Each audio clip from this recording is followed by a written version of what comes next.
이번에 엄마 통장에서 돈 좀 뺐어. 솔직히 모으기만 하시는데 우리가 쓰는 게 더 낫지 않아? 잘했네. 요즘 진짜 빠듯했잖아. 어머니도 이 정도는 이해하실 거야. 그치, 우리 가족을 위해 쓰는 건데 뭐. 엄마도 결국 우리 위해서 모은 돈 아니야? 그럼 괜히 오래 묵혀두는 것보다 이렇게 필요할 때 쓰는 게 훨씬 이득이지. 뭐? 네가 내 통장에서 돈을 뺐다고? 내가 진짜 그런 일을 했단 말이야? 엄마, 왜 그렇게 화내? 잠깐 필요해서 뺀 거야.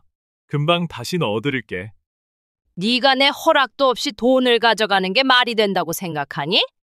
엄마, 우리 형편 어려운 거 알잖아. 이런 거 하나 이해 못해 결국 가족을 위해 쓰는 거잖아. 가족을 위해? 네가 내 허락도 없이 내 돈을 가져간 게 가족을 위한 거라고? 너한테는 그게 괜찮은 일이야?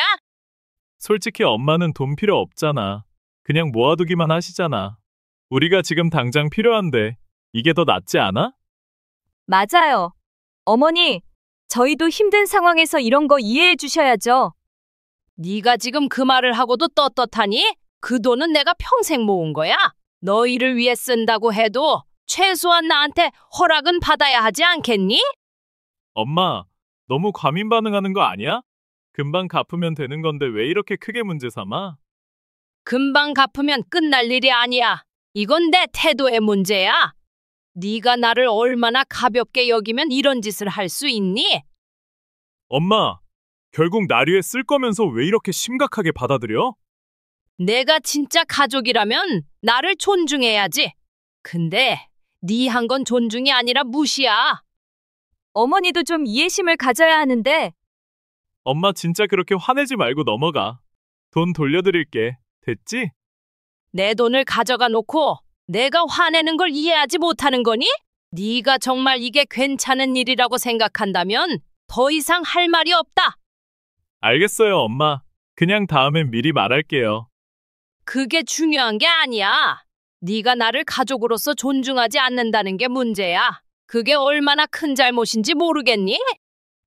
잘못이 뭔지 모르겠다는 아들의 말투와 너무 당당한 며느리는 개념이 없는 걸까요?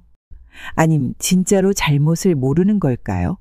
아니면 진짜로 엄마 돈을 마음대로 써도 아무 문제가 없는 걸까요? 여러분은 어떠신가요? 자식이 내 돈을 마음대로 뺏어 쓰고 있다고 생각하시면 어떤 마음이시겠어요? 오늘의 사연자는 어떻게 이 상황을 해결해 나갔을까요? 안녕하세요. 서울에서 68세로 살아가는 정혜숙입니다. 평생 가정을 돌보며 살림만 해오다 보니 이제는 한복수선을 하며 조금씩 용돈을 벌며 지내고 있어요. 요즘은 몸도 마음도 지치고 힘든 일이 많아졌습니다. 아들이 결혼하고 나서부터는 예상치 못한 갈등과 걱정들로 가슴 아픈 날들을 보내고 있답니다. 저의 이야기를 들으시고 따뜻한 위로와 격려의 댓글 부탁드립니다. 구독과 좋아요는 제게 큰 힘이 됩니다. 오늘은 제가 어떻게 가족을 위해 희생하며 살아왔는지, 그 과정에서 생긴 갈등과 결국 스스로를 지키기 위해 어떤 결정을 내렸는지 이야기하려고 합니다. 저는 어린 시절부터 가난한 집안에서 자랐습니다. 배움의 기회는 많지 않았지만 성실하게 살면 좋은 날이 올 거라는 믿음 하나로 살아왔어요. 25살의 남편을 만나 서울 변두리에 작은 전셋집을 얻어 결혼 생활을 시작했습니다. 남편은 성실히 일하며 가정을 꾸려갔고 저는 가사와 육아에 온 힘을 쏟았어요.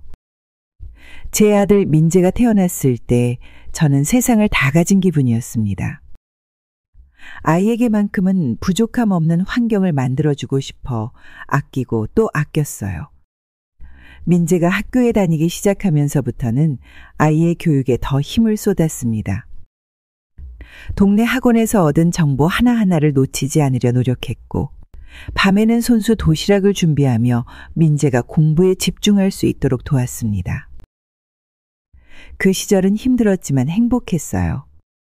민재의 성적이 오르면 뿌듯했고 작은 성공이라도 이루면 자랑스러웠습니다. 민재가 대학교에 들어가고 취업을 하게 된 날엔 기쁨의 눈물을 흘렸어요. 드디어 제 노력이 결실을 맺는구나 싶었죠. 남편이 갑작스럽게 세상을 떠난 건 민재가 대학교를 졸업하기 직전이었습니다. 저는 슬픔을 억누르고 민재를 위해 더 열심히 살아야겠다고 다짐했어요.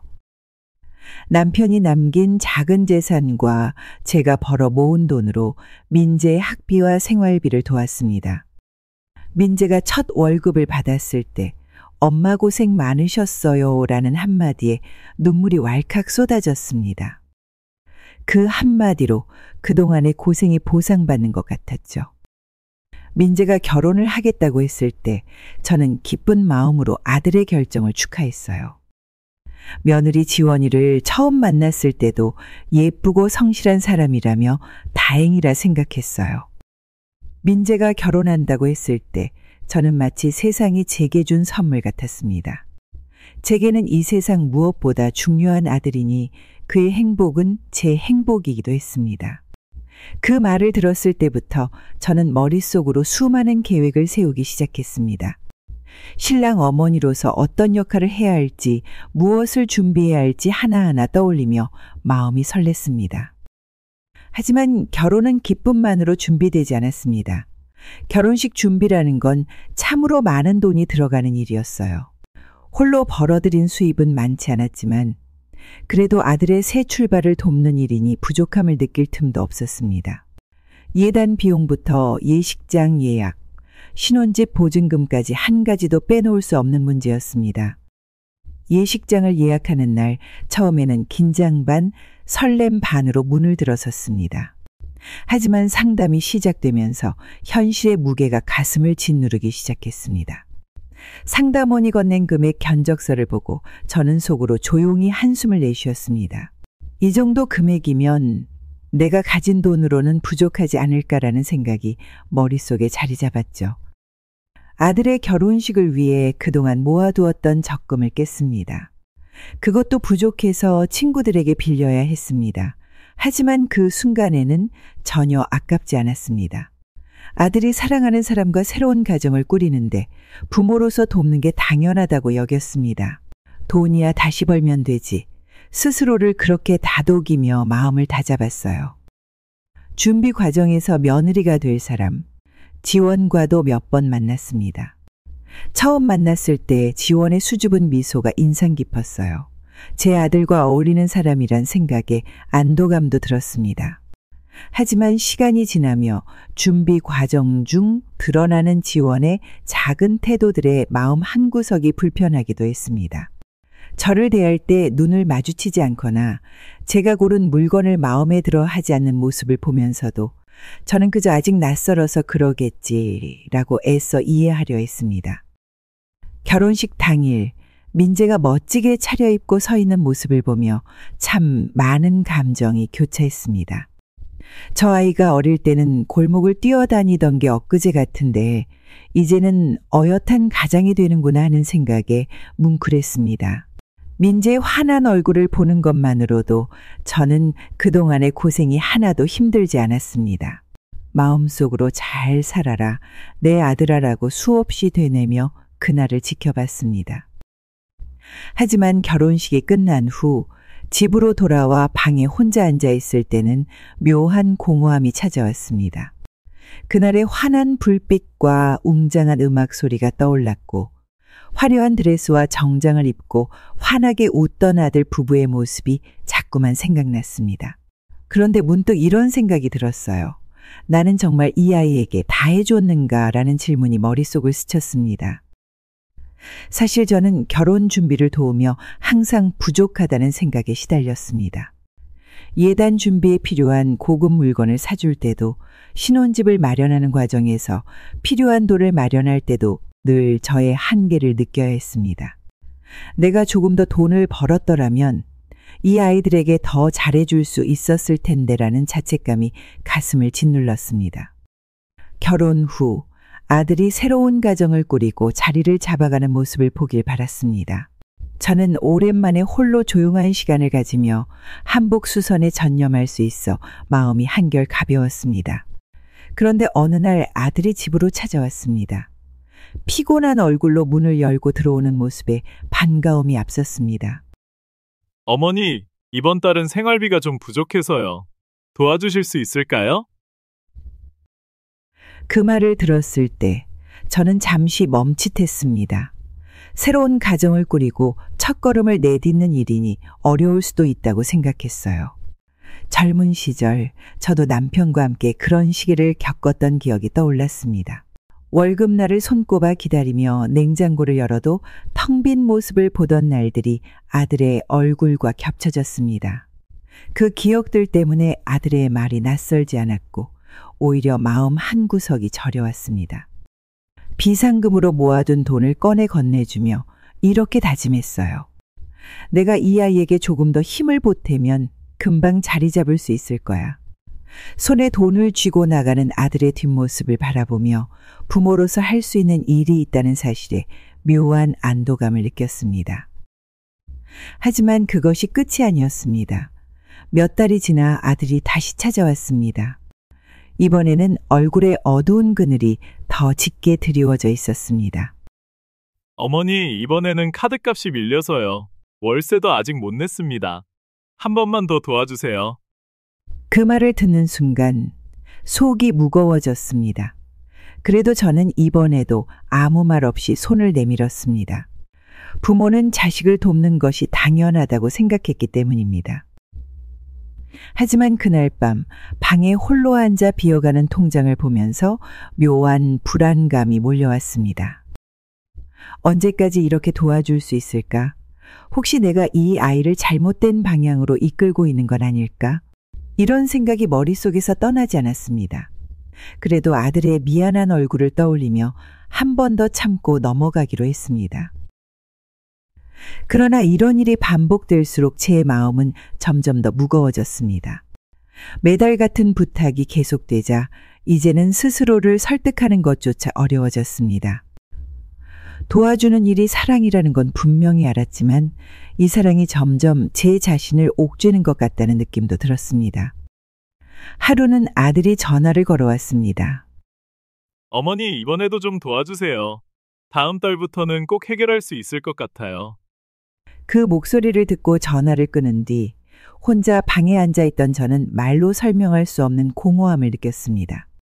도와주는 일이 점점 당연해지는 것 같아 마음이 복잡해졌습니다.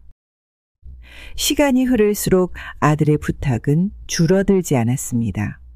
매달 반복되는 생활비 문제, 그 뒤에 담긴 아들의 무거운 숨소리는 저를 점점 더 힘들게 만들었습니다. 그날 밤 계좌 잔고를 확인하다가 손이 떨렸습니다. 얼마 남지 않은 돈을 보며 내가 준비했던 노후가 이렇게 사라질 수도 있겠구나 하는 불안감이 제 마음을 짓눌렀습니다. 아들이 결혼 후 자주 도움을 요청해 올 때마다 저는 부모로서 도울 수 있는 한 끝까지 돕고 싶었습니다. 그날도 아들은 전화로 어려움을 털어놓았습니다. 월급이 들어오기 전까지 급하게 마련해야 하는 돈이 필요하다는 것이었습니다. 어머니, 정말 마지막입니다. 이번만 도와주시면 제가 바로 해결할게요. 그 말을 들으면서 가슴이 답답해졌습니다. 통장의 잔고는 이미 바닥을 드러낸 지 오래였고 이제 제가 가진 선택지는 많지 않았습니다. 그래도 아들이 공경에 처한 것을 그냥 두고 볼 수는 없었습니다. 결국 제가 할 수 있는 가장 현실적인 결정을 내렸습니다. 살던 아파트의 전세를 정리하고 월세로 옮기기로 한 것이었습니다. 이 결정은 쉽지 않았습니다. 아파트는 남편과 제가 땀 흘려 모은 돈으로 마련한 소중한 보금자리였기 때문입니다. 그 집의 벽 하나, 문 하나에 깃든 추억이 떠오를 때마다 마음이 쓰렸습니다. 부동산 중개소에 전화를 걸어 전세 계약 해지 절차를 묻는 동안에도 손이 떨렸습니다. 제 목소리가 흔들리지 않도록 애써 평정을 유지하려 했지만 마음속에서는 거센 파도가 치고 있었습니다. 내가 이렇게까지 해야 하나라는 생각이 머리를 떠나지 않았습니다. 그러나 전화를 끊고 나서는 오히려 묘한 차분함이 밀려왔습니다. 아들을 위해 무언가를 해줄 수 있다는 사실만으로도 작은 위안을 느꼈습니다. 이사 준비를 하면서 집안을 정리하다가 오래된 사진 앨범을 발견했습니다. 앨범을 넘기며 그동안 함께했던 시간들이 떠올랐습니다. 남편이 살아있을 때 찍었던 가족 사진, 아들이 어린 시절 뛰어놀던 모습이 담긴 사진들. 저는 한참을 사진 속 과거의 시간에 빠져 있었습니다. 그 시절에는 이렇게까지 희생을 해야 할 날이 올 줄 몰랐습니다. 하지만 부모로서 아이의 행복을 위해 무엇이라도 해야 한다는 마음은 변함없었습니다. 작은 박스 몇 개의 짐을 다 담아내고 새로운 월세방으로 향하는 날, 아파트 현관문을 마지막으로 닫을 때 참았던 눈물이 왈칵 쏟아졌습니다. 월세방으로 이사한 첫날 밤, 방 안에 앉아 고요한 시간을 보내며 많은 생각이 스쳤습니다. 이전에 넓고 편안했던 공간과는 너무도 다른 작은 방, 소음이 그대로 들려오는 얇은 벽, 오래된 냉장고의 낮은 소리, 그 모든 것이 갑작스럽게 낯설게 느껴졌습니다. 그러나 저는 스스로를 다독이며 다시 마음을 다잡았습니다. 이렇게 해서라도 아들의 어려움이 해결될 수 있다면 이 또한 부모로서 해야 할 일이다. 스스로에게 그렇게 말하며 작은 한숨을 내쉬었습니다. 짐 정리를 끝내고 방에 작은 사진 한 장을 걸었습니다. 가족이 함께 웃던 사진이었습니다. 그 사진을 보며 혼자 미소를 지어보았습니다. 아들의 어려움을 돕기 위해 내린 선택이었지만 그 과정에서 스스로에게 남긴 상처는 점점 커져갔습니다. 그래도 부모로서의 마음은 여전히 흔들리지 않았습니다. 명절이 다가오면 저는 어김없이 가족들을 맞이할 준비로 분주해졌습니다. 작은 주방에서 국을 끓이고 전을 부치며 느끼는 기분은 늘 묘했습니다. 바쁘고 피곤하면서도 아이들이 모여 떠들썩하게 웃을 날을 떠올리면 마음이 따뜻해지곤 했습니다. 그 시간을 위해 며칠을 준비해도 힘들다는 생각은 들지 않았습니다. 그날도 명절을 앞두고 아들에게 전화를 걸었습니다. 오랜만에 모두가 함께 모여야 하니 시간 맞춰 오라고 말하려 했습니다. 전화기 너머로 들려오는 아들의 목소리는 조금 망설이는 듯했습니다. 어머니, 지원이 이번 명절에는 가기 힘들 것 같다고 하네요. 아이도 있고 준비가 너무 어려운 것 같아서요. 그 말을 듣는 순간 머리가 멍해지는 것 같았습니다. 목소리를 잠시 멈춘 채 저는 대답을 서둘러 하지 못했습니다. 이유를 듣고 나니 더 말을 잇기가 어려웠습니다. 집에서 한 발짝도 움직이기 힘들 정도로 멀리 있는 것도 아닌데 이곳이 얼마나 힘든 장소가 되었기에 오기가 어렵다는 것일까. 저는 천천히 입을 떼며 말했습니다. 그래도 가족이 함께 모이는 시간이잖니. 명절이 되면 다들 얼굴 보는 재미로 사는 거란다. 아들은 잠시 조용했다가 다시 설명을 이어갔습니다. 어머니도 이해해 주세요. 지원이 요즘 많이 지쳐 있어서요. 그 말을 듣고 더 이상 아무 말도 하지 못했습니다. 통화를 마치고 손에 쥔 전화기를 내려놓을 때 깊은 한숨이 나왔습니다. 작은 탁자 위에는 명절 준비를 위해 사둔 과일과 정성스럽게 빚어둔 송편이 놓여 있었습니다. 그것들을 바라보는 순간 마음 한편에서 뭔가 무너지는 듯한 느낌이 들었습니다. 주방으로 걸음을 옮겨 냄비 뚜껑을 열고는 한참 동안 국물이 끓어오르는 소리를 들었습니다. 명절이 다가오면 늘 부지런히 움직였던 손이 그날은 잠시 멈췄습니다. 다 붙여놓은 전도, 국도 그 순간에는 더 이상 의미가 없어 보였습니다. 이 모든 것이 단지 나 혼자 먹기 위해 준비한 것이라는 사실이 문득 실감났습니다. 그날 밤 조용한 방에 혼자 앉아있자니 눈가가 뜨거워졌습니다. 며느리가 힘들다며 오지 않겠다고 한 말이 귓가에 계속 맴돌았습니다. 나를 생각하면 오히려 쉬고 싶지 않았을까라는 생각도 들었습니다. 명절이라는 것이 모두에게 즐거운 시간이 아니라 누군가에게는 부담이 될 수 있다는 걸 느낀 순간이었습니다. 그래도 이 상황을 쉽게 받아들이기가 어려웠습니다. 함께 모여 먹는 따뜻한 밥상, 시끌벅적한 아이들의 웃음소리가 없는 명절은 생각해 본 적이 없었습니다. 가족이 함께해야 의미 있는 날이라고 믿어왔던 제게 이 상황은 새로운 현실이었습니다. 이튿날 아들에게 짧은 메시지를 보냈습니다. 지원과 아이가 힘들면 오지 않아도 괜찮다. 명절 후에 얼굴 보러 오렴. 문자를 보내고 나서도 휴대전화를 한참 바라봤습니다. 뭔가 답장이 올 것 같았지만 오랫동안 화면은 조용했습니다. 그 침묵이 무엇보다 길게 느껴졌습니다. 그날 밤 저는 명절 음식을 조금씩 정리하며 혼자 상을 차렸습니다. 송편 몇 개와 끓여둔 국, 그리고 작은 반찬들. 조용한 식탁에 앉아 숟가락을 들었다가 다시 내려놓으며 한참을 멍하니 앉아 있었습니다. 처음 아들과 며느리가 결혼한 후 집이 오랜만에 활기를 되찾은 것 같았습니다. 명절뿐 아니라 주말마다 들러 이야기를 나누고 손주와 함께 집안을 뛰어다니는 모습을 보는 게 제 삶의 가장 큰 기쁨이었습니다. 방 안 가득 채워지던 웃음소리, 식탁을 둘러싸고 함께 나눴던 저녁 식사는 오랜 시간 혼자 지낸 제게 따뜻한 위안이 되었습니다. 하지만 어느 순간부터 방문 빈도가 점점 줄어들기 시작했습니다. 처음에는 일이 바쁘다며 주말 약속을 취소하기도 했고, 다음에는 간단한 전화 한 통으로 명절에도 오기 힘들다고 전해왔습니다. 처음에는 그 말이 크게 와닿지 않았습니다. 요즘 젊은 부부가 얼마나 바쁘고 힘든지 알기에 저는 이해하고 넘어가려 했습니다. 하지만 그 횟수가 점점 늘어날수록 마음속에는 묘한 공허함이 자리 잡기 시작했습니다.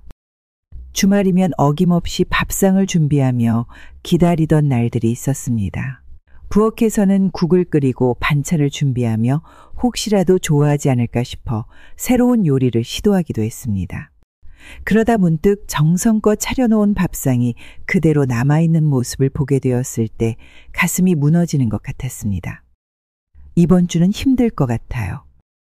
다음 주에 꼭 들를게요. 아들의 짧은 전화 뒤로 남겨진 조용한 집안, 예전처럼 함께 둘러앉아 식사하던 풍경이 이제는 사라진 것 같았습니다.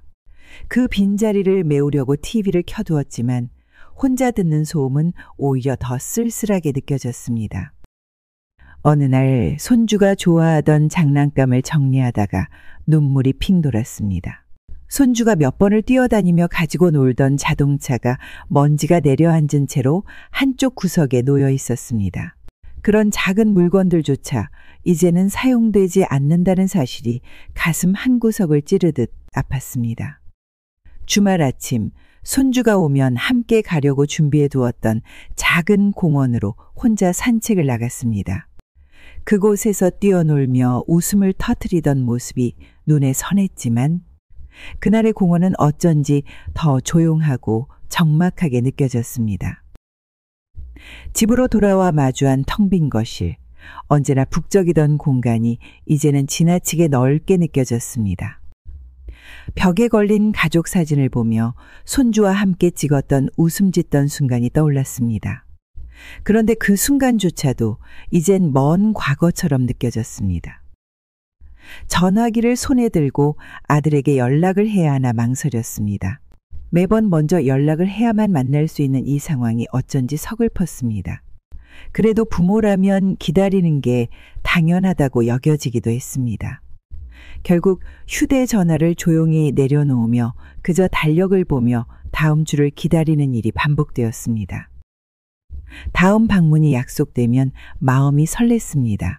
하지만 약속이 지켜지지 않을 때는 차마 실망을 표현하지 못하고 대신 웃으며 말했습니다.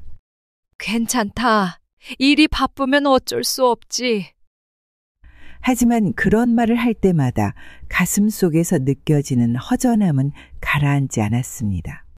아들과 며느리의 발길이 점점 멀어질수록 가족의 온기를 간직한 공간은 점차 고요 속으로 가라앉았습니다. 다음 방문 약속이 잡힐 때면 저는 들뜬 마음으로 하루하루를 기다리곤 했습니다. 아들과 며느리 그리고 손주가 집에 들어와 떠들썩한 시간을 보내는 모습은 제게 가장 소중한 순간이었습니다. 손주의 밝은 웃음소리를 상상하며 방안을 정리하고 좋아할 만한 음식을 준비하는 동안에는 기다림조차 즐거웠습니다. 하지만 약속이 지켜지지 않는 날이 점점 더 잦아졌습니다. 아들이 전화로 오늘은 힘들 것 같다라고 말할 때마다 저는 그 말을 아무렇지 않은 척 받아들였습니다. 괜찮다. 일이 바쁘면 어쩔 수 없지. 그렇게 말하면서도 전화를 끊은 뒤에는 손에 쥔 전화기를 한참 내려놓지 못했습니다. 주방에 차려놓은 반찬들을 바라보며 기다리던 설렘이 공허함으로 바뀌는 순간을 여러 번 겪었습니다.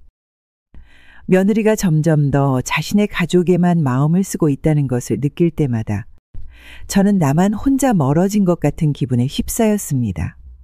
손주를 데리고 집에 오더라도 며느리는 곧장 손주와 방 안으로 들어가거나 짧게 머물다 밖으로 나가는 일이 많아졌습니다.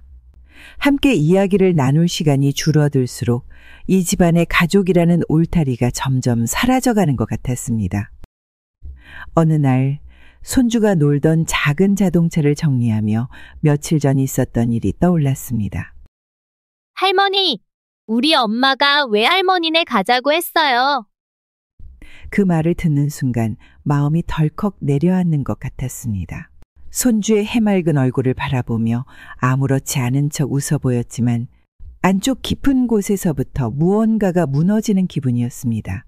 손주와 며느리가 집을 떠난 뒤 남겨진 집안은 더없이 조용했습니다. 며느리는 점점 더 우리 가족과 시간을 보내는 일을 멀리했고 대신 자신의 가족과의 시간을 우선시하는 모습이 분명해졌습니다. 그런 날들이 이어질수록 저는 가족이 함께 나누던 시간들이 이제는 다시 돌아오지 않을 것 같다는 불안함이 커져갔습니다. 손주가 떠난 뒤 남은 장난감을 정리하며 방 안의 조용함을 느꼈습니다. 그 고요함 속에서 가족들이 함께했던 순간들이 점점 더 먼 과거로 느껴졌습니다. 손주와 함께 달리던 공원, 명절마다 준비했던 상차림, 온 식구가 모여 웃음으로 가득했던 시간이 어쩌면 다신 돌아오지 않을 것 같아 손끝이 차가워졌습니다.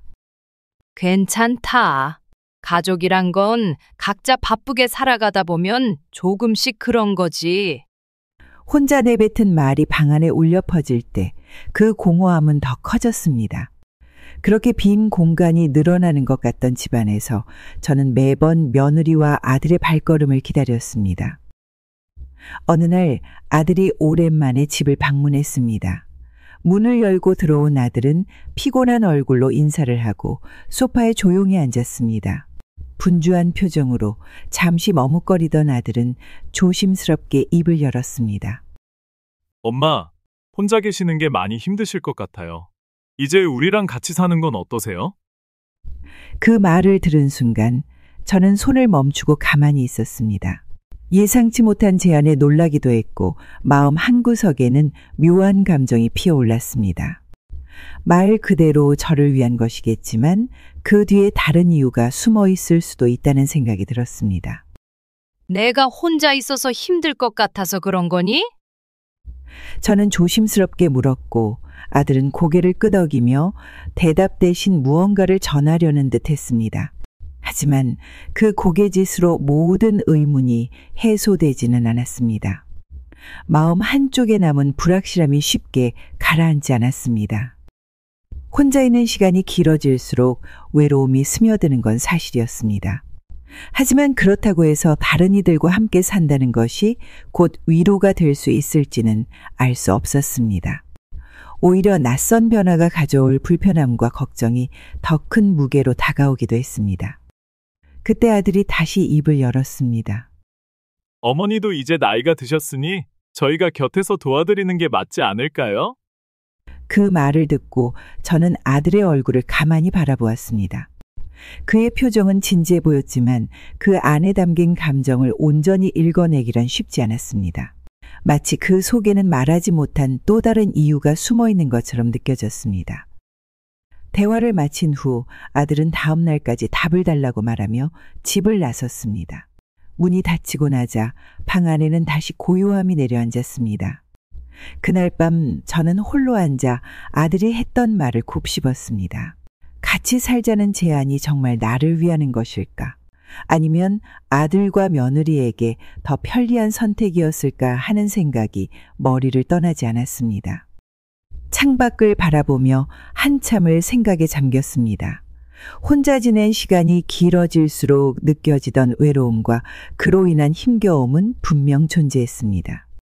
하지만 그 외로움을 대신해 줄 선택지가 또 다른 고립으로 이어지지는 않을까 하는 걱정도 있었습니다. 방 안을 둘러보니 손주가 놀다 두고 간 장난감이 눈에 들어왔습니다. 작은 자동차와 블록들, 손주가 할머니를 부르며 뛰어다니던 그날의 기억이 떠올랐습니다. 그 순간 그 장난감들은 여전히 따뜻한 온기를 간직한 채 방 안에 남아 있었습니다. 그러나 곧 그런 기억들이 다시는 돌아오지 않을 수도 있다는 생각이 들었습니다.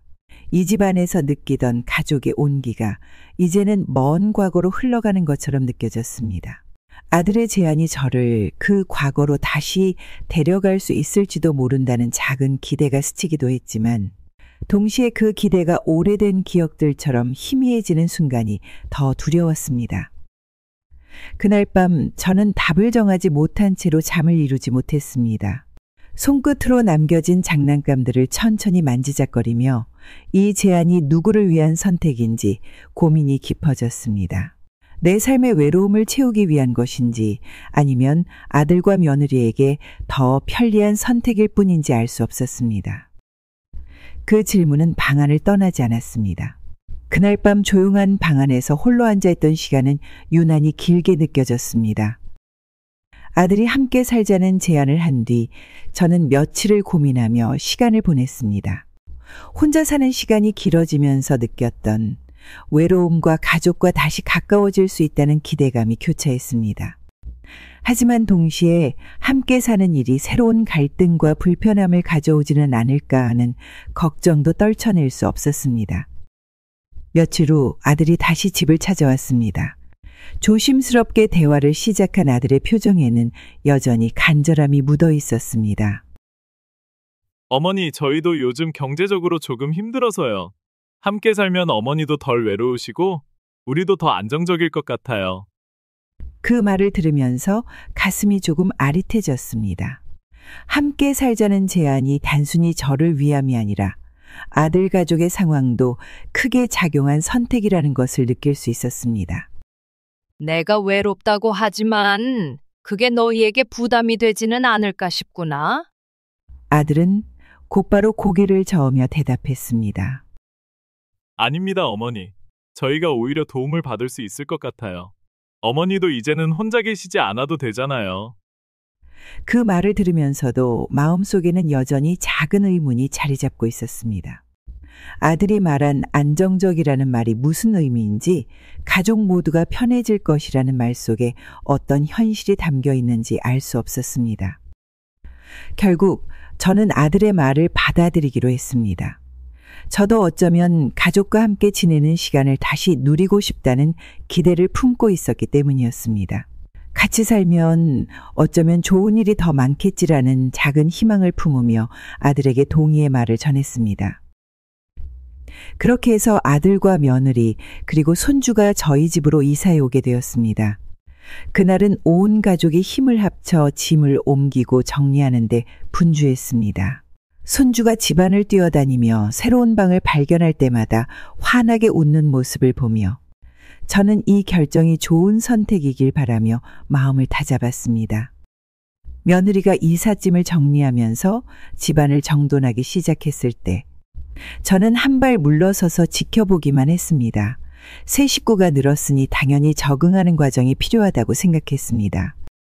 하지만 며느리가 정리라는 이름 아래 제 물건들까지 손대기 시작했을 때 마음속 깊은 곳에서부터 불편함이 피어올랐습니다. 하루는 부엌에 들어갔다가 작은 찬장에서 무언가가 사라졌다는 것을 알아챘습니다. 남편이 생전에 사용하던 낡은 주전자였습니다. 그 주전자는 오래되어 손잡이가 조금 부러져 있었지만 저에게는 남다른 의미가 있었습니다. 남편과 함께 차를 마시며 나눴던 시간들이 담겨 있었기 때문입니다. 여기 있던 주전자 못 봤니? 며느리는 고개를 갸웃하며 대답했습니다. 어머니, 그거 너무 오래돼서 제가 정리했어요. 새로 싸드리려고 했는데 미리 말씀 못 드렸네요. 그 말을 들었을 때 순간적으로 머릿속이 하얘지는 것 같았습니다. 오래된 물건일지라도 그 안에는 제 삶의 조각들이 담겨 있었습니다. 그것이 사라졌다는 사실은 단순히 물건 하나를 잃어버린 것 이상의 충격으로 다가왔습니다. 며느리는 그저 실용적인 판단으로 처리한 것이겠지만 제게는 한마디 상의도 없이 사라진 추억의 무게가 너무나 크게 느껴졌습니다. 며느리는 이후에도 집안 곳곳을 정리하며 저의 물건들을 하나씩 치우거나 위치를 바꾸었습니다. 거실 한편에 놓여있던 남편의 사진이 갑자기 다른 방으로 옮겨져 있거나 제가 늘 사용하던 찬장의 물건들이 사라지는 일이 반복되었습니다. 그런 날들이 계속되자 저는 점점 제 자신이 이 집안에서 설 곳을 잃어가는 기분이 들었습니다. 이 집은 제가 오랜 시간 지켜온 공간이었지만 이제는 낯선 사람의 손길로 채워지고 있다는 사실이 가슴을 아프게 했습니다. 하루는 며느리가 다가와 제 방 안쪽을 정리하겠다고 말했습니다. 어머니, 여기도 한번 깔끔하게 정리하면 좋을 것 같아요. 저는 조용히 고개를 저으며 말했습니다. 내 물건은 내가 알아서 할게. 너희들 물건만 정리해도 충분해. 그 말을 하며 목소리가 조금 떨렸지만 며느리는 대수롭지 않게 웃으며 다른 방으로 돌아갔습니다. 하지만 그날 이후에도 제 물건들이 멋대로 정리되는 일은 계속되었습니다. 한 번은 옷장을 열었는데 오래된 한복이 사라져 있었습니다. 남편과 함께 결혼식 날 입었던 한복으로 몇십 년이 지나도록 손도 대지 못할 만큼 소중한 물건이었습니다. 그날 찬바람이 들어오는 듯한 옷장 앞에 서서 멍하니 서 있었습니다. 그 한복이 없어진 자리에는 낯선 옷들이 가지런히 걸려 있었습니다. 너희들 혹시 내 한복 본 적 있니? 어머니, 너무 오래된 것 같아서 제가 정리했어요. 이제는 안 입으시잖아요. 그 순간 손끝이 차가워지는 것을 느꼈습니다. 낡고 오래된 물건일지라도 그 물건을 손에 쥘 때마다 떠올랐던 기억과 의미가 있었습니다. 그것이 허락 없이 사라졌다는 사실은 설명할 수 없는 상실감으로 다가왔습니다. 그날 밤 저는 홀로 앉아 집안을 둘러보았습니다. 이 집은 분명 제가 살아온 공간이었지만 이제는 저를 위한 공간이 아닌 것처럼 느껴졌습니다. 하나둘 사라진 물건들, 바뀐 가구 배치, 달라진 집안의 모습은 제 기억 속의 집과 너무 멀어져 있었습니다. 어느 오후 손주가 방 안을 뛰어다니며 놀고 있었습니다. 어린아이가 집안을 활기차게 뛰노는 모습은 미소를 자아냈지만 한편으로는 불안한 마음도 들었습니다. 그날따라 손주의 장난이 유난히 컸고 방 안에 있던 소중한 물건들에 자꾸 손이 닿는 것이 눈에 들어왔습니다. 손주가 저희 결혼식 때 찍은 커다란 사진 액자를 손으로 만지작거리는 모습을 보며 저는 조심스럽게 다가가 말했습니다. 조심해야 해. 이건 할머니에게 아주 소중한 거란다. 손주는 고개를 끄덕였지만 곧바로 다른 물건들로 관심을 돌리며 방 안을 이리저리 뛰어다녔습니다. 그러던 중 손주가 거실로 뛰어나가다가 선반 위에 놓여있던 작은 도자기를 손으로 쳐 떨어뜨렸습니다. 도자기가 바닥에 부딪히며 산산조각이 났고 저는 순간적으로 얼어붙은 채 그 자리에 멈춰섰습니다. 그 도자기는 남편이 살아있을 때 선물로 준 물건이었습니다. 작은 크기였지만 부부로서 서로를 생각하며 아끼던 시간을 담고 있는 물건이었습니다. 조각난 도자기를 바라보는 동안 마치 오래된 기억이 함께 부서지는 듯한 기분이 들었습니다. 손주는 도자기가 깨진 것을 보더니 잠시 멈춰서더니 이내 장난감 쪽으로 다시 관심을 돌렸습니다. 아무 말 없이 다른 곳으로 뛰어가며 놀기 시작하는 손주의 모습을 보며 저는 그 자리에서 말을 잃었습니다. 지훈아, 이건 할머니에게 아주 소중한 물건이었단다. 다음엔 조금 더 조심하면 좋겠구나. 그러나 손주는 대답 없이 다시 자신의 놀이에 열중했습니다. 저는 쪼그려 앉아 깨진 도자기의 조각들을 하나하나 손으로 모았습니다. 손끝에 닿는 날카로운 조각들이 작은 상처를 냈지만 그보다 더 아팠던 건 아무런 미안함도 없이 지나가 버린 순간들이었습니다. 조각들을 쓰레기 봉투에 담으며 머릿속에는 도자기를 주던 남편의 얼굴과 그날의 따뜻한 기억이 떠올랐습니다. 부부로서 함께 살아온 날들, 그리고 그날이 제 마음을 채우고 있었던 소중함은 이제 조각난 물건처럼 사라지고 있었습니다. 그날 저녁 손주의 부모에게 이야기를 해야 하나 고민했지만 차마 꺼내지 못했습니다. 애들이란 다 그런 거지라는 대답이 돌아올 것 같아 오히려 말하지 않는 게 더 나을 것 같았습니다. 하지만 마음속에서는 여전히 그 깨진 도자기와 함께 사라진 기억의 빈자리가 커져갔습니다. 방 안의 조용한 침묵 속에서 저는 깨진 도자기의 자리를 바라보며 한참을 서 있었습니다. 누군가에게는 그저 낡고 쓸모없는 물건일지라도 저에게는 추억과 시간을 담고 있는 소중한 것이었습니다. 그리고 그것이 허락 없이 무너져 내린 순간들이 제 삶의 일부분이 함께 사라지는 기분을 들게 했습니다.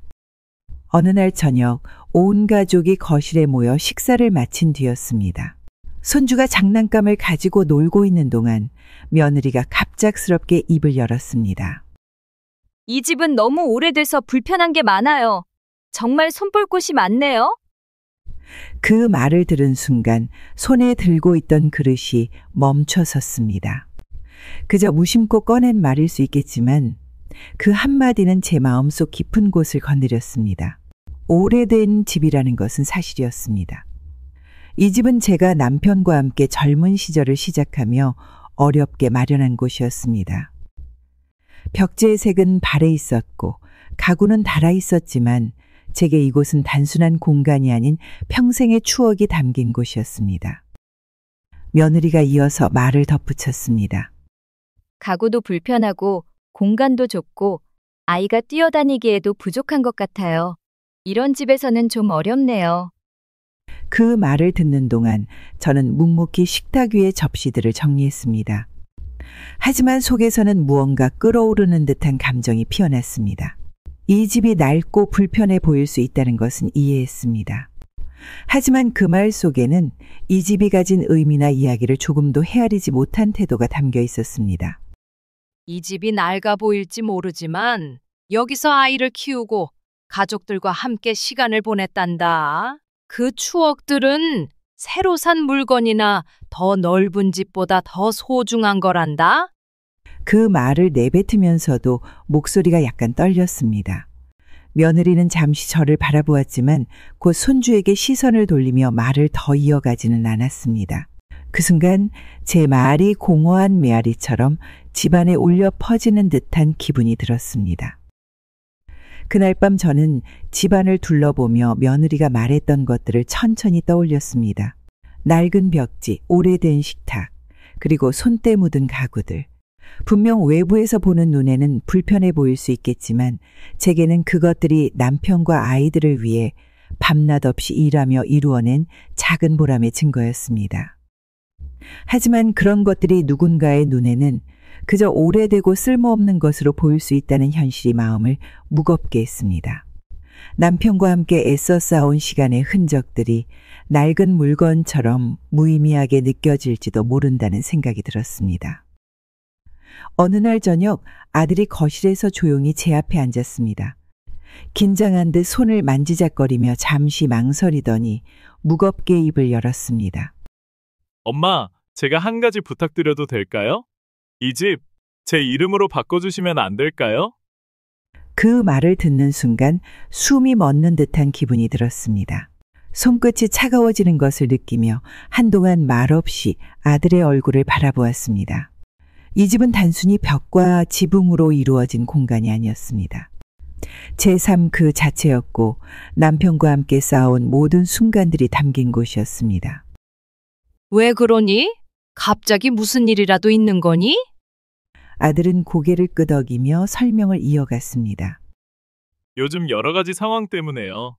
제 이름으로 집을 돌려놓으면 여러모로 관리하기 더 편할 것 같아요. 그 말을 들으면서도 마음속에 피어오르는 감정들을 억누르기 힘들었습니다. 단순히 관리라는 이유로 이 집이 아들의 이름으로 바뀌어야 한다는 말을 받아들이기란 쉽지 않았습니다. 벽 하나, 바닥 한 칸까지도 제가 얼마나 많은 것을 포기하고 지켜온 곳인지 아들은 모르는 것 같았습니다. 제 입에서는 간신히 말이 나왔습니다. 이 집은 내가 남편과 함께 이룬 전부야. 그것을 내 이름으로 바꾼다는 것이 그렇게 쉬운 일이 아니란다. 아들은 약간 답답한 표정으로 다시 말했습니다. 엄마도 나이가 드셨으니까 이제는 저희가 더 책임지고 도울 수 있는 게 좋지 않을까요? 책임을 지겠다는 말이었지만 그 안에 담긴 뜻을 온전히 이해하기 어려웠습니다. 아들의 말이 현실적인 이유일 수도 있겠지만 마음속에는 누군가가 제 삶의 일부를 가져가려고 한다는 느낌이 자리 잡았습니다. 그날 밤 방 안에 홀로 앉아 집안을 둘러보았습니다. 벽에는 오래된 사진들이 걸려 있고 식탁 위에는 남편이 좋아하던 꽃병이 놓여 있었습니다. 그 모든 것들이 저에게는 단순한 물건이 아니었습니다. 그것들은 남편과 함께 살며 쌓아온 시간, 아이를 키우며 느꼈던 기쁨과 고통, 그리고 나 혼자 남겨진 이후의 모든 날들을 담고 있었습니다. 아들의 제안을 곱씹을수록 가슴 한편이 점점 무거워졌습니다.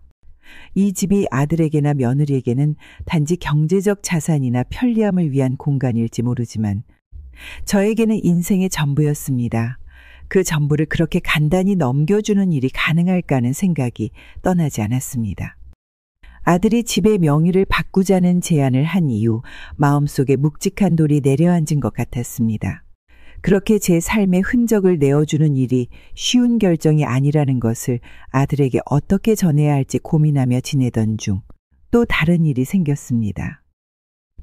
그날 오후 저는 짧게 외출을 했습니다. 시장을 돌아보고 작은 공원에 들러 혼자만의 시간을 가진 후 집으로 돌아왔을 때 며느리가 식탁 근처에 서 있었습니다. 얼굴에는 짜증스러운 기색이 가득했고 그 모습은 금세 상황이 좋지 않다는 것을 알게 했습니다. 어머니, 다녀오셨네요. 그런데 집안일을 조금 정리해 주시면 좋을 것 같아요. 제가 하루 종일 다 신경 쓸 수는 없잖아요.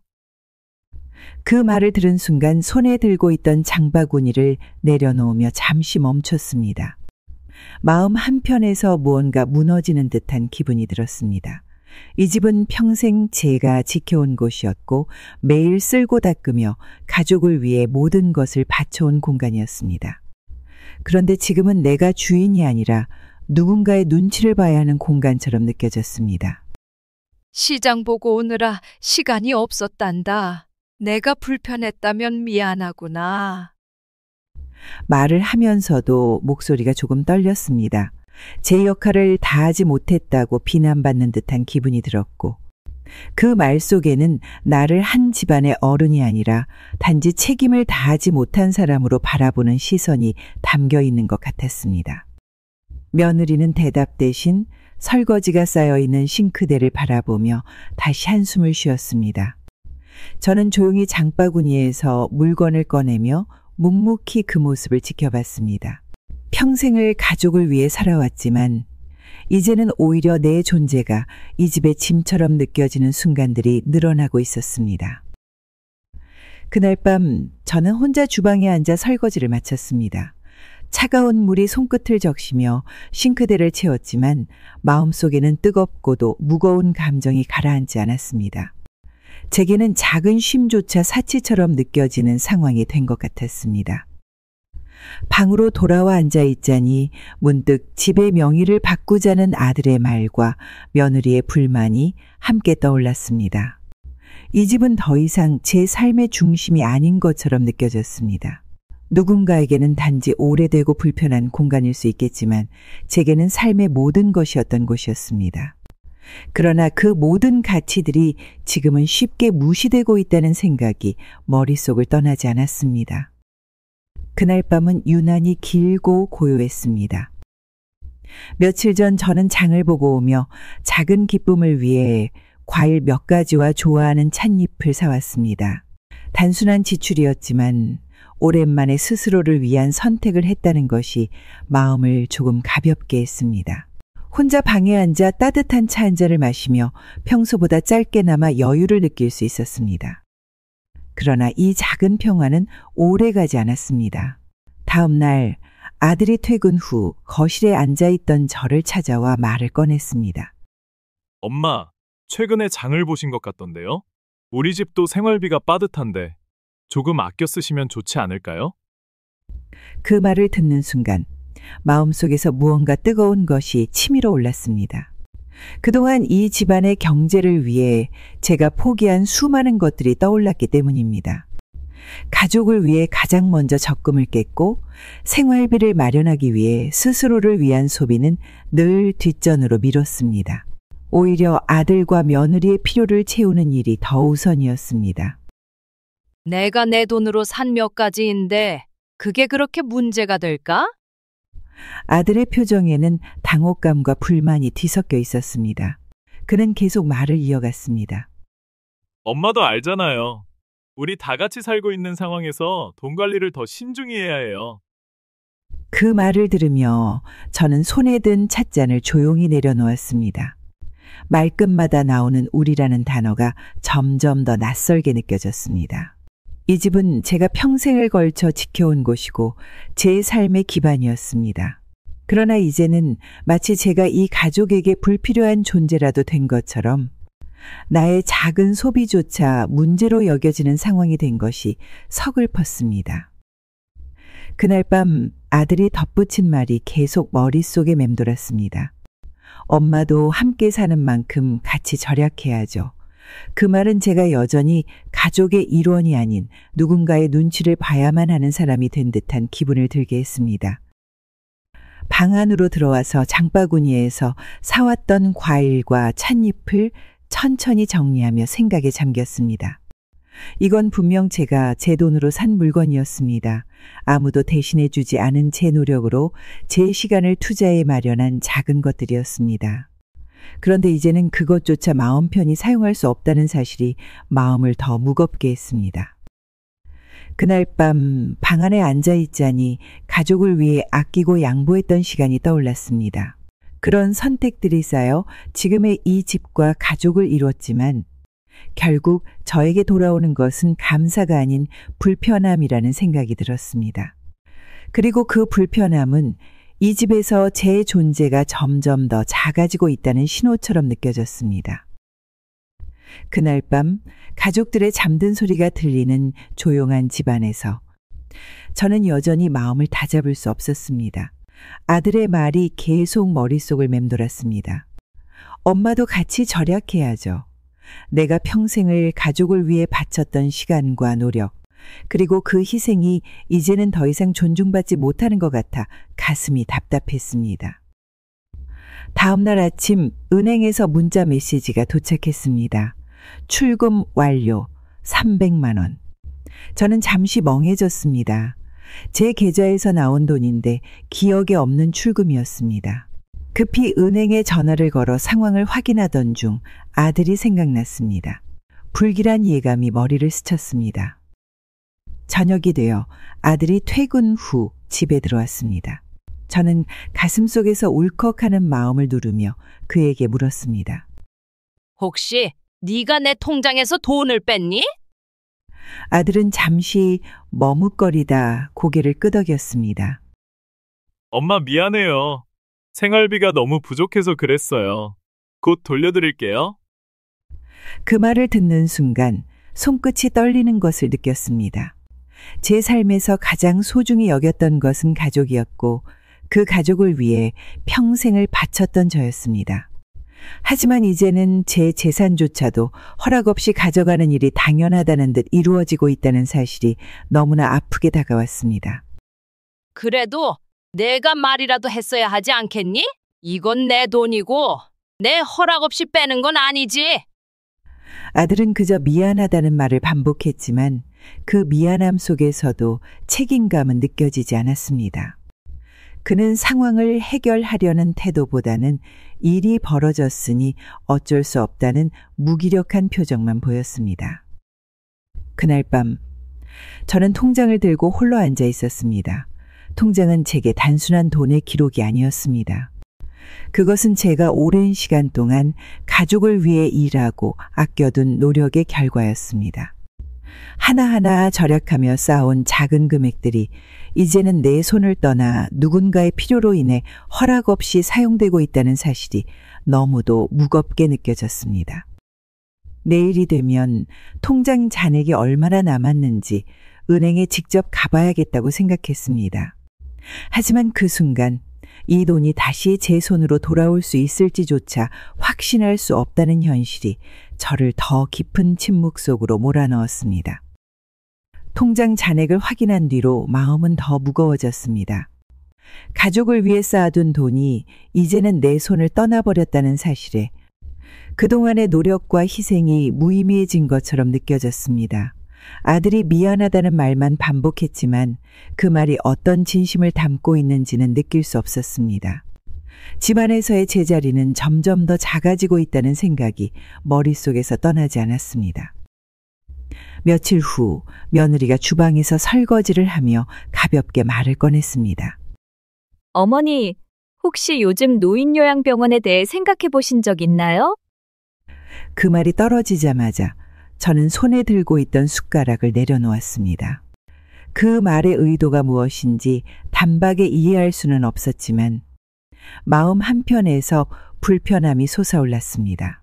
요양병원 이야기는 그저 우연히 나온 것이 아니라는 것을 느낄 수 있었습니다. 요양병원이라니? 내가 아프지도 않은데 왜 그런 얘기를 하니? 며느리는 웃으며 대답했습니다. 요즘은 꼭 아프지 않아도 편하게 지낼 수 있는 좋은 시설들이 많더라고요. 어머니께서도 한번 생각해 보시면 어떨까 싶어서요. 그 말에 속이 서늘해지는 기분이 들었습니다. 며느리가 말하는 편안함이라는 단어 속에는 제게서 벗어나고 싶다는 뜻이 숨어 있다는 것을 직감할 수 있었습니다. 가족의 중심이 되어야 할 집에서 나는 이제 짐처럼 여겨지고 있는 건 아닐까 하는 생각이 머리를 떠나지 않았습니다. 그날 밤 홀로 방 안에서 앉아있던 저는 며느리의 말을 곱씹었습니다. 요양병원은 어쩌면 단순한 제안이 아니라 며느리가 내게서 더 거리를 두고 싶어하는 신호처럼 느껴졌습니다. 아들과 며느리가 함께 살자는 말을 꺼냈을 때의 설렘과 기대는 이제 완전히 사라지고 그 자리를 씁쓸함이 채워갔습니다. 집안의 소음이 멀어지는 듯 조용해질수록 제 존재는 점점 더 투명해지는 것 같았습니다. 가족을 위해 살아온 모든 시간들이 이제는 그들의 삶에서 짐이 되고 있다는 현실이 너무도 뚜렷하게 다가왔습니다. 며느리의 이야기는 단순한 대화가 아니었습니다. 그것은 이제 가족의 울타리에서 벗어나야 한다는 신호로 느껴졌습니다. 그 신호가 점점 더 강하게 느껴질수록 저는 스스로를 지키기 위한 힘이 필요하다는 것을 느꼈습니다. 하지만 그 힘을 어디서부터 찾아야 할지 알 수 없었습니다.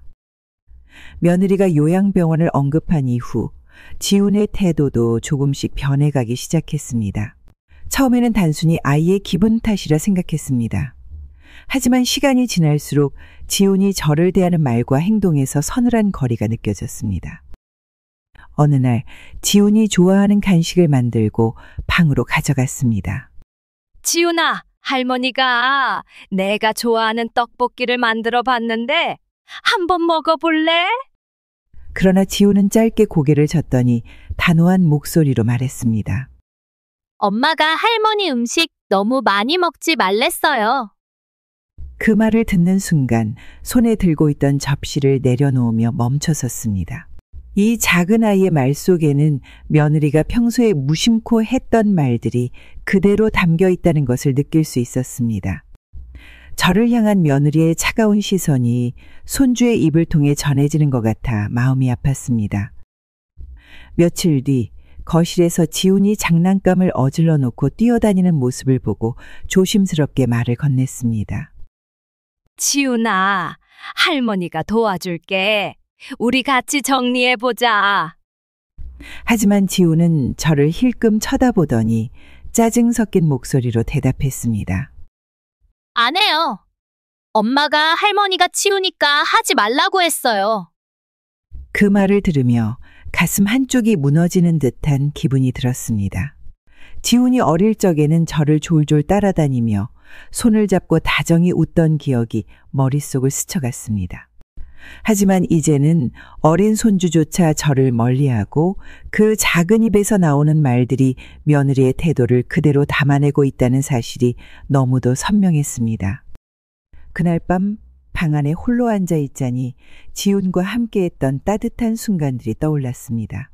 손을 잡고 공원에서 뛰어다니던 시간들, 함께 책을 읽으며 웃던 시간들. 그런데 이제는 그 모든 기억이 먼 과거처럼 느껴졌습니다.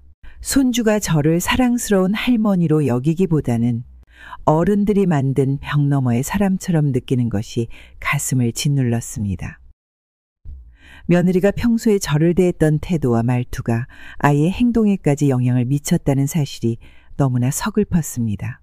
지훈이 무심코 던진 말들이 제게 작은 바늘처럼 꽂혔습니다. 손주를 통해 제자리가 집안에서 점점 사라지고 있다는 사실을 느끼게 되었을 때 그 상실감은 이루 말할 수 없었습니다. 그날 이후로 지훈이 저를 대하는 태도는 더 차가워졌습니다. 제가 무언가를 부탁하면 귀찮아하거나 대답을 피했고 제가 다가가면 자연스럽게 멀어지려는 모습이 보였습니다. 방 안에 홀로 앉아 있으면 아이의 웃음소리가 들리던 시간이 너무나 그리워졌습니다. 지훈의 태도가 차갑게 변한 이후 집안은 더없이 조용해졌습니다. 손주의 웃음소리가 끊긴 집은 마치 생기가 사라진 공간처럼 느껴졌습니다. 그 정막 속에서 아들이 저를 불러앉히던 날은 기억에 오래 남았습니다. 아들은 서류 한 묶음을 손에 들고 긴장된 표정으로 저를 마주했습니다. 순간 무슨 일이 있구나 싶어 조용히 그의 말을 기다렸습니다. 엄마, 제가 하나 부탁드릴 게 있어요. 요즘 저희가 사는 게 좀 빠듯해서요. 은행 대출을 받으려는데 엄마 이름으로 보증을 좀 서주실 수 있을까요? 그 말을 듣는 순간 머릿속이 하얘지는 것 같았습니다. 아들의 부탁이 왜인지 너무 무겁게 느껴졌습니다. 그동안 제가 도운 것도 모자라 이제 제 이름으로 보증까지 서야 한다니 마음속에 복잡한 감정들이 얽히며 한동안 대답을 하지 못했습니다. 그게 무슨 뜻이니? 내가 보증을 서는 게 얼마나 큰일인지 아니? 아들은 한숨을 쉬며 말을 이었습니다. 엄마, 저도 이런 부탁드리는 거 쉽지 않아요. 하지만 지금 상황에서는 엄마 도움이 필요해요. 꼭 갚을 거고 큰 문제는 없을 거예요. 아들의 말에 한동안 손을 떨며 아무 말도 하지 못했습니다. 가족을 위해 희생하는 일이 이제는 당연한 의무처럼 여겨지는 것 같아 마음이 아팠습니다. 이 집도 제 통장도 이미 가족을 위해 열어두었는데 이제 제 이름마저 필요로 하는 상황이 저를 한없이 작아지게 만들었습니다. 내 이름으로 보증을 선다는 건 내가 감당해야 할 책임이 너무 큰 일이야. 너도 그걸 알겠지? 아들은 저를 설득하려는 듯 다시 말을 꺼냈습니다. 엄마, 지금은 이런 식으로라도 저희가 일어설 수 있는 기회가 필요해요. 엄마가 도와주시면 정말 다시는 이런 부탁 안 드릴게요. 그 말에 눈앞이 흐려지며 무언가 차오르는 느낌이 들었습니다. 평생 아들과 가족을 위해 모든 것을 내어주었지만 그 결과가 이렇게 또다시 희생을 요구받는 상황이라는 사실이 마음을 찔렀습니다. 그날 밤 저는 잠을 이루지 못했습니다. 가족을 위해 살아온 제 인생은 어느 순간부터 그들에게 당연한 존재로 자리 잡은 것 같았습니다. 하지만 보증이라는 무게가 저를 옥죄어 오면서 이 부탁을 들어주는 것이 과연 옳은 일인지 고민에 빠졌습니다. 책임감과 사랑 사이에서 무거운 선택을 내려야 하는 순간 저는 홀로 어두운 방 안에서 깊은 한숨을 내쉬며 마음을 다잡으려 애썼습니다. 며칠 후 평소처럼 조용한 오후였습니다. 아들과 며느리는 방 안에서 낮은 목소리로 대화를 나누고 있었습니다. 문이 살짝 열린 틈으로 흘러나오는 말들이 제 귀에 들어왔습니다. 그저 일상적인 이야기일 거라고 생각하며 들으려 하지 않았지만 들리는 내용은 제 마음을 단숨에 멈추게 했습니다. 이 집을 파는 게 제일 현실적인 방법 아닌가요? 교육비 문제도 해결하고 우리도 좀 더 넓고 편한 곳으로 갈 수 있잖아요. 그 말에 아들이 한숨을 쉬며 대답했습니다. 엄마가 집을 파는데 동의할지는 모르겠어. 하지만 설득하면 이해하시겠지. 결국 우리를 위해서 하는 일이니까. 그 말을 들은 순간 손에 들고 있던 행주가 바닥으로 떨어졌습니다. 온몸이 굳어 움직일 수 없었습니다.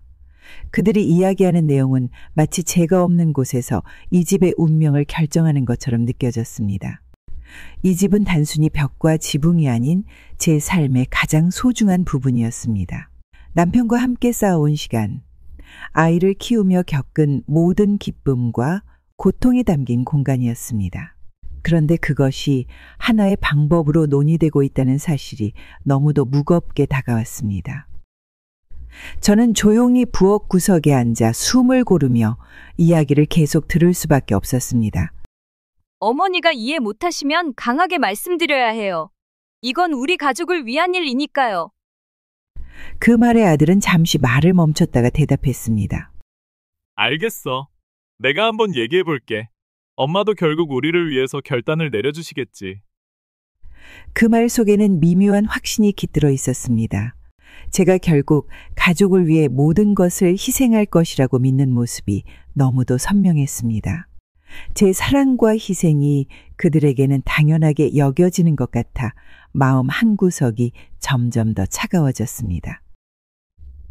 그날 밤 저는 잠자리에 누워 문득 떠올랐습니다. 가족을 위해 살아온 내 인생의 끝이 이렇게 사랑받고 존중받는 모습이 아닌 하나의 방법으로 사용되는 것이 되어버렸다는 현실이 너무도 씁쓸했습니다.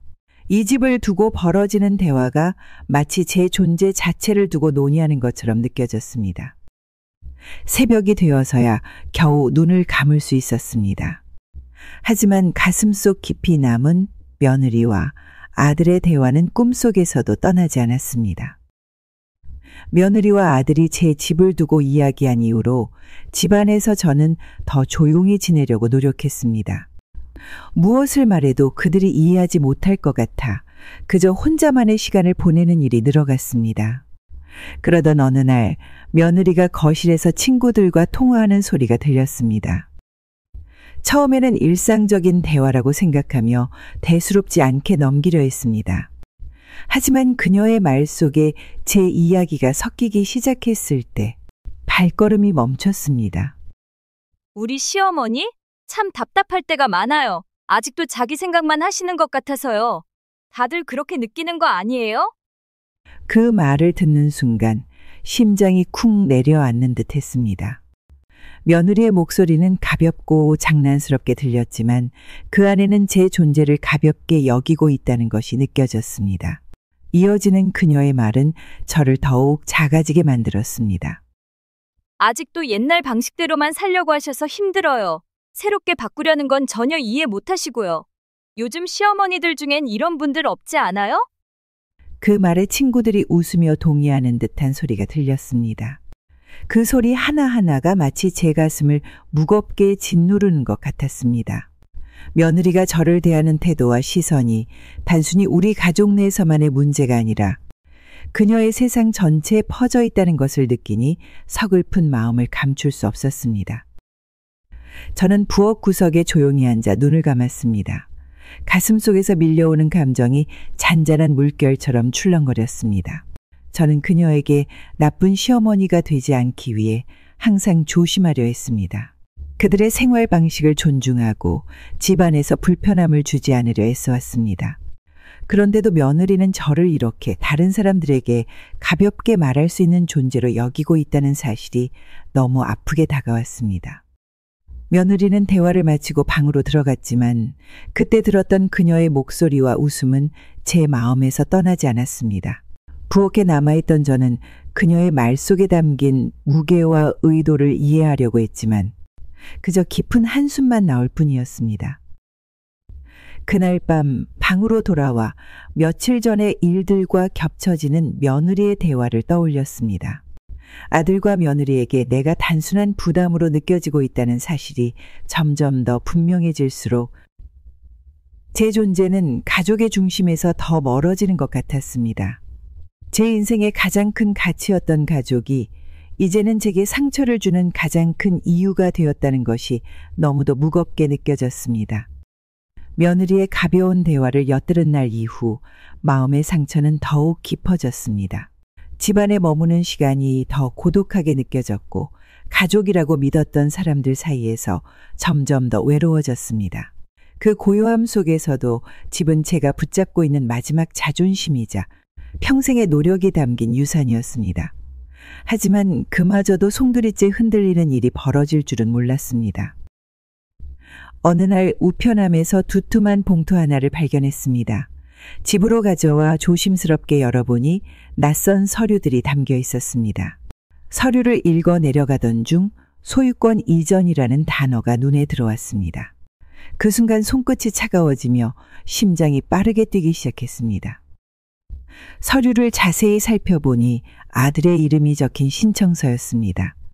아들이 제 동의 없이 집의 소유권을 자신의 이름으로 바꾸려 했다는 사실을 알아차리는 데는 오랜 시간이 걸리지 않았습니다. 서류에 찍힌 날짜를 확인하니 이미 절차가 진행되고 있는 상태였습니다.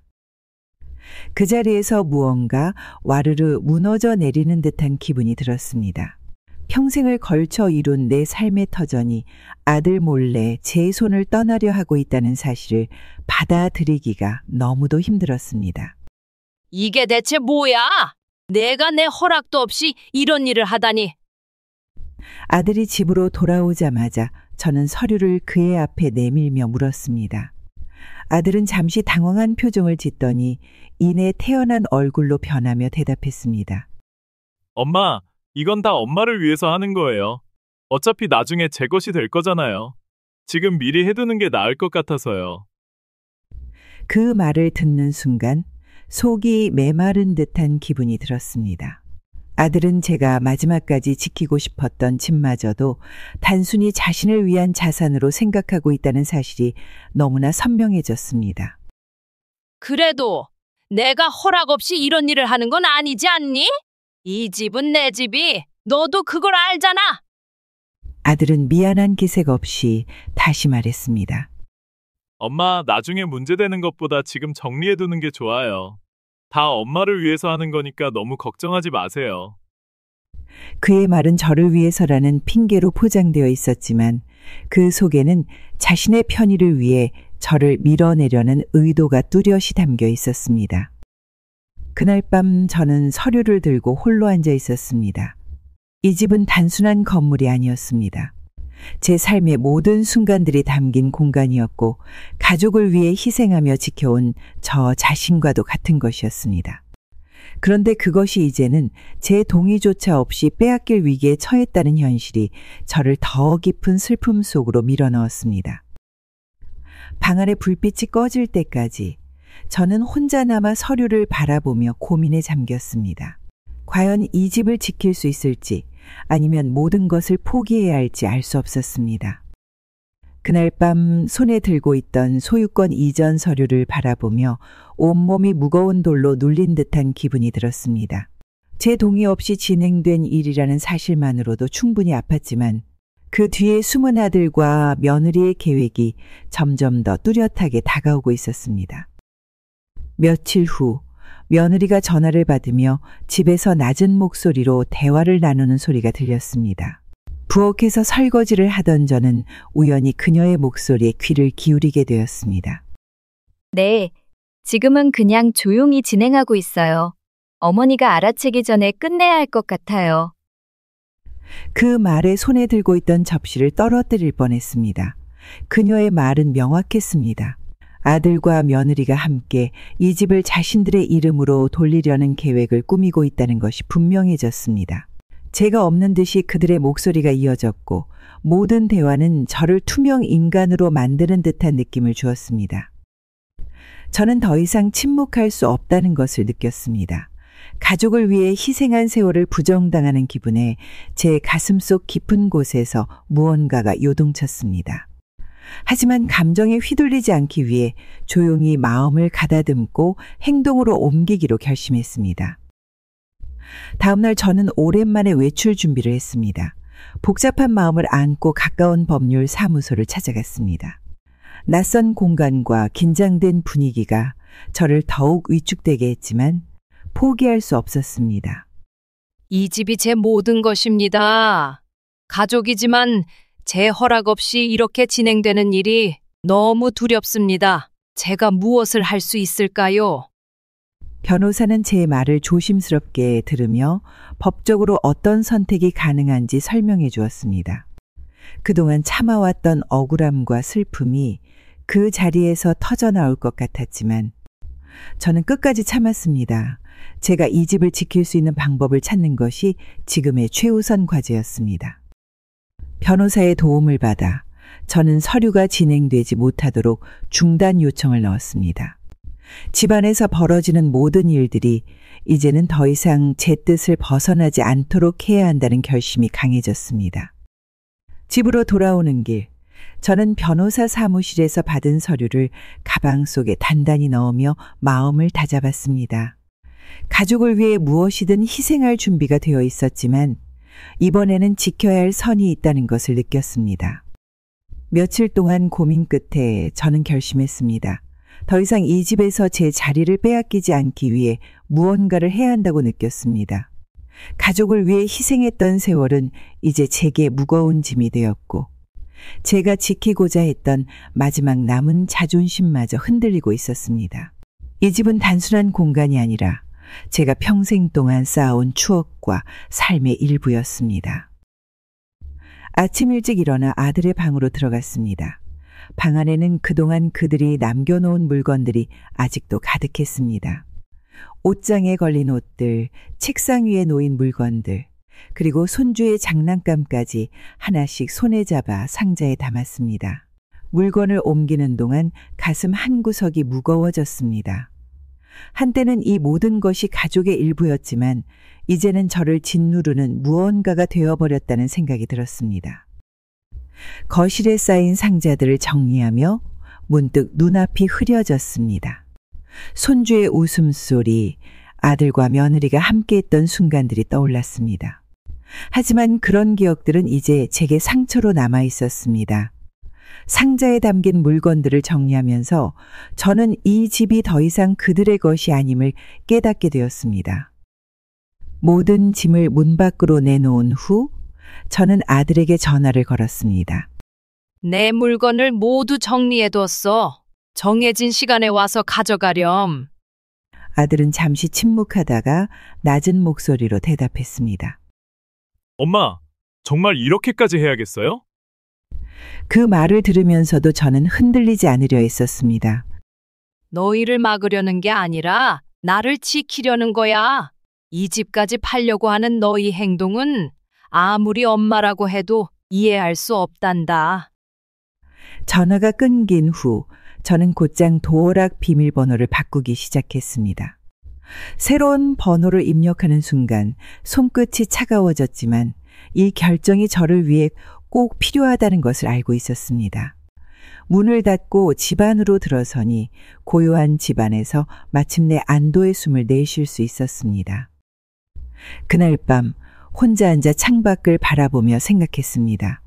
사랑하는 가족을 문 밖으로 내보낸다는 것은 결코 쉬운 일이 아니었습니다.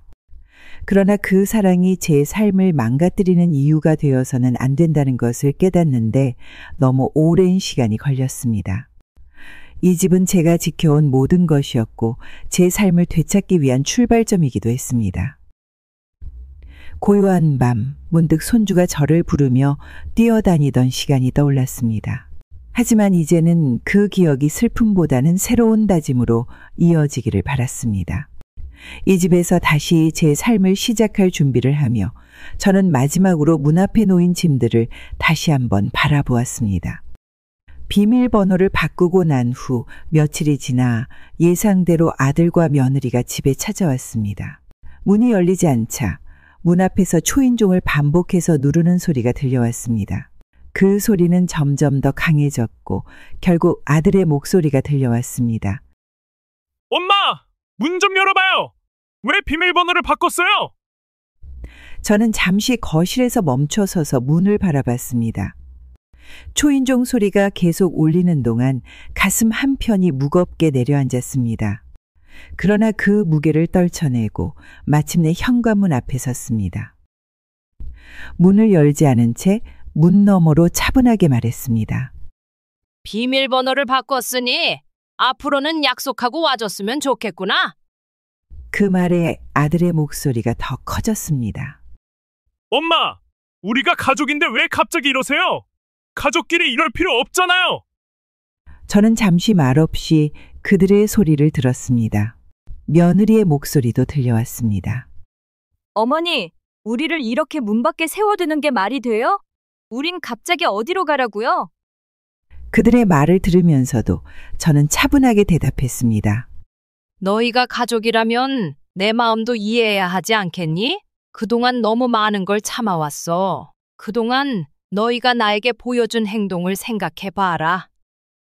문 앞에서 더 이상 말이 없자 아들과 며느리는 한동안 조용히 서 있었습니다. 그러나 초인종을 누르던 손길은 멈췄고 문 너머로 들려오던 그들의 목소리도 서서히 사라졌습니다.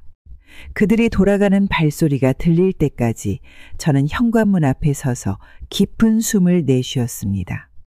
문을 닫고 돌아서며 가슴속 깊은 곳에 여러 감정이 뒤엉켰습니다. 가족을 문 밖에 두는 일이 얼마나 어려운 결정인지 그 순간에 더욱 절실히 느껴졌습니다. 하지만 동시에 제 삶을 되찾기 위한 시작이라는 다짐이 다시금 마음을 강하게 잡아줬습니다. 아들과 며느리가 문 앞에서 돌아간 이후 집안은 다시금 조용해졌습니다. 그러나 그들의 목소리와 태도는 계속 머릿속을 떠나지 않았습니다. 가족이라는 이름 아래 제가 감내해야 했던 모든 순간들이 떠올랐고 더 이상 이런 상황을 반복해서는 안 된다는 생각이 강하게 들었습니다. 그날 밤 저는 오랜 시간 생각했습니다. 가족을 사랑하는 것과 스스로를 지키는 것 사이에서 너무 오랫동안 후자를 미뤄왔다는 것을 깨달았습니다. 이제는 그들에게 분명히 말해야 할 때가 왔습니다. 이 집과 제 삶은 더 이상 그들의 편의를 위해 존재하지 않는다는 것을. 다음 날 아들과 며느리에게 연락하지 않기로 결심했습니다. 그들이 다시 연락하거나 찾아오더라도 어떤 대화도 하지 않을 생각이었습니다. 저는 그들이 진심으로 자신의 행동을 되돌아보고 저에게 사과하며 독립적인 삶을 시작할 결심을 하기 전까지 침묵을 지키기로 했습니다. 며칠 후 아들은 전화를 걸어왔습니다. 엄마, 우리가 잘못했어요. 이제 문 좀 열어주시고 우리 다시 이야기해요. 그의 목소리에는 어딘가 어색함이 느껴졌습니다. 과거 같았으면 저는 그의 말을 듣고 문을 열어줬을 것입니다. 하지만 이번에는 달랐습니다. 저는 대답 없이 전화를 끊었습니다. 더 이상 그들의 어설픈 사과로는 이 상황을 바꿀 수 없었습니다. 진정한 책임감과 변화가 없는 한 제가 내린 결정을 돌이킬 이유는 없었습니다. 며느리가 메시지를 보냈습니다. 어머니, 저희도 잘못이 있었던 것 같아요. 앞으로 더 조심하겠습니다. 그러니 다시 받아주시면 좋겠어요. 그 메시지를 읽으면서 그들이 저를 단순히 받아들여야 할 대상이 아니라 존중해야 할 사람으로 생각하게 되는 날이 오기를 바랐습니다. 며칠이 지나자 그들의 연락은 점점 뜸해졌습니다. 문 밖에서 초인종을 누르던 소리도 더 이상 들리지 않았습니다. 그 고요 속에서 저는 다시 한번 확신했습니다. 저는 제 선택을 통해 스스로를 지키고 있었고 그들은 이제 더 이상 저를 당연히 여길 수 없다는 것을 깨달아야 했습니다. 밤이 되어 창밖을 바라보며 문득 손주와 함께 놀던 날들이 떠올랐습니다. 그 기억들이 더 이상 저를 아프게 하지 않기를 바랐습니다. 제 사랑은 여전히 그들을 향해 있었지만 그 사랑이 저를 무너뜨리는 이유가 되어서는 안 된다는 것을 다시 마음에 새겼습니다. 그들이 진정으로 변화하고 저를 존중하는 마음을 보여줄 때까지 저는 이 결정을 지키기로 했습니다. 그동안 묵묵히 걸어온 제 삶을 이제는 제가 책임지고 지켜야 했습니다. 며칠이 지나자 아들과 며느리는 꾸준히 연락을 해왔습니다. 사과의 말도 많았고 앞으로는 다르게 하겠다는 약속도 들려왔습니다. 하지만 그들의 말 한마디 한마디가 진심으로 느껴지지 않았습니다. 진정한 변화는 말로만 되는 것이 아니라 행동에서 드러나야 한다는 것을 저는 오랜 시간 동안 배웠습니다. 하루는 아들이 다시 전화를 걸어왔습니다. 엄마, 정말 미안해요. 이번엔 제대로 잘해볼게요. 한 번만 더 믿어주세요. 그 말을 듣는 순간 제 가슴 속에서는 수많은 감정이 뒤엉켰습니다. 아들이 진정으로 사과하는 것 같았지만 여전히 그 말 속에 숨겨진 책임감 없는 태도가 느껴졌습니다. 내가 너희를 용서하지 않으려는 게 아니야. 정말 나를 생각하고 너희 삶을 독립적으로 살아가는 모습을 보여줘야 해. 말만으로는 안 돼. 이제는 너희가 직접 행동으로 보여줘야 하지 않겠니? 아들은 짧게 대답했습니다. 알겠어요, 엄마. 노력해볼게요. 전화를 끊고 나서도 마음속에 남은 무거움은 쉽게 사라지지 않았습니다. 그들이 정말 변화할 수 있을지, 그리고 우리가 다시 가족다운 관계로 돌아갈 수 있을지 확신할 수 없었습니다. 하지만 한 가지는 분명했습니다. 저는 이 집을 지키고 저 자신을 지키기 위해 앞으로도 제 결정을 흔들리지 않고 지켜나갈 것입니다. 구독자 여러분, 저는 이렇게 오랜 시간 동안 가족과의 갈등을 겪으며 많은 것을 배웠습니다. 가족이라는 이름 아래에서도 서로를 존중하고 마음을 다해 이해하려는 노력이 필요하다는 것을 깨달았습니다. 그저 함께 산다고 해서 진정한 가족이 되는 것은 아닙니다. 서로가 서로를 이해하고 책임 있는 행동으로 존중을 보여줄 때 비로소 가족이라는 울타리가 진정으로 완성된다는 것을 느꼈습니다. 여러분은 가족과의 관계에서 어떤 어려움을 겪고 계신가요? 혹시 제 이야기가 공감이 되셨다면 아래의 댓글로 여러분의 생각과 경험을 나눠주세요. 그리고 이 영상이 마음에 드셨다면 구독과 좋아요, 알림 설정도 부탁드립니다. 여러분의 관심과 응원이 저에게 큰 힘이 됩니다. 앞으로도 저의 이야기를 통해 서로 공감하고 위로할 수 있는 시간을 만들어가고 싶습니다. 여러분의 따뜻한 마음이 제게도 큰 위로가 됩니다. 감사합니다.